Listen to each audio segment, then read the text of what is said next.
Bilal ibn Rabah was born into slavery, a condition that was compounded after he became one of the first believers to follow the teachings of Prophet Muhammad. Bilal's father was an Arab slave, and his mother was a former princess of modern-day Ethiopia, who was also enslaved. Bilal was ruled by a master who punished him for his conversion to Islam. He dragged Bilal around Mecca, encouraging people to mock him.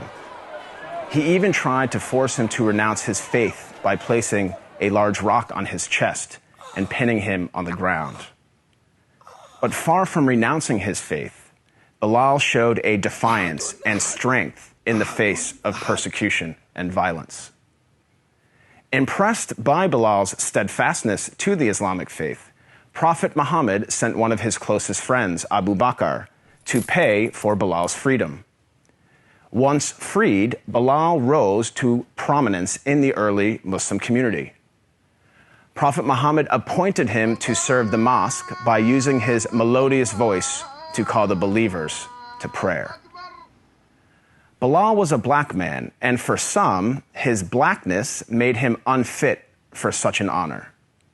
On one occasion, a companion of the Prophet, a man named Abu Dar, disparagingly said to Bilal, "You son of a black woman."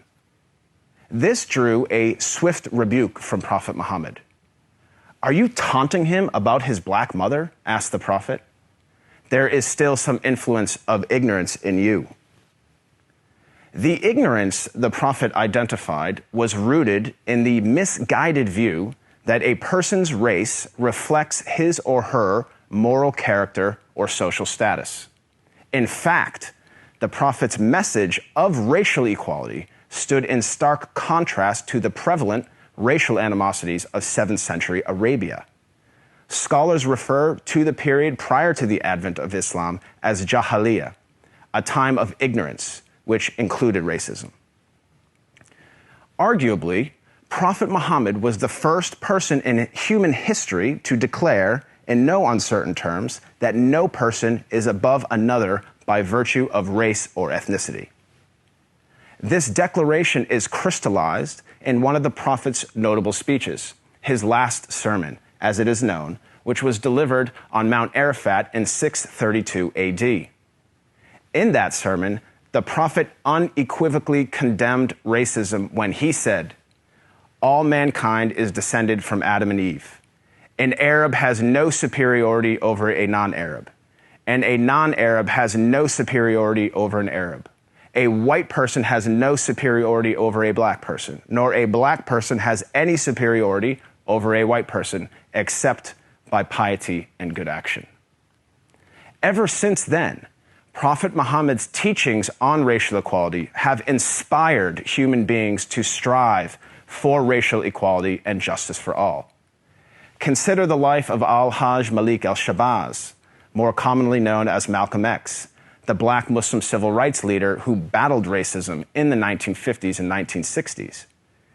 After performing the Hajj, or Islamic pilgrimage, to the city of Mecca, Malcolm wrote his famous letter from Mecca, in which he said, "There were tens of thousands of pilgrims from all over the world. They were of all colors, from blue-eyed blondes to black-skinned Africans. But we were all participating in the same ritual, displaying a spirit of unity and brotherhood that my experiences in America had led me to believe never could exist between the white and the non-white." He added that he had never before seen sincere and true brotherhood practiced by all colors together, irrespective of their color. The Hajj for Malcolm represented a shift away from racism and towards racial equality. The teachings of Prophet Muhammad encouraged all people to strive towards anti-racism, which is quite different than simply non-racism. While non-racists do not openly express prejudiced views, they also do not work to dismantle racism in any given society. The Prophet of Islam actively challenged and dismantled the covert, the overt, and the systematic racism around him. He identified racism as a symptom and identified its root cause as arrogance in the human heart.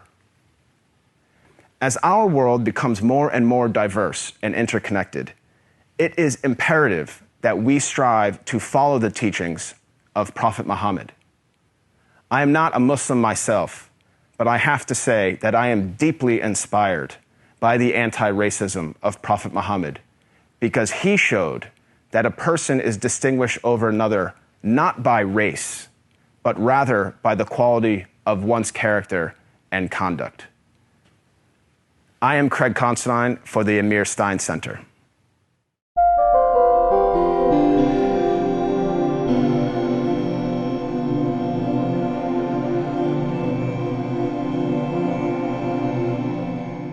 This video was produced in collaboration with Alliance of Virtue. If you want to see more content like this, make sure to like, share, subscribe, and hit the bell notification so you don't miss any new videos.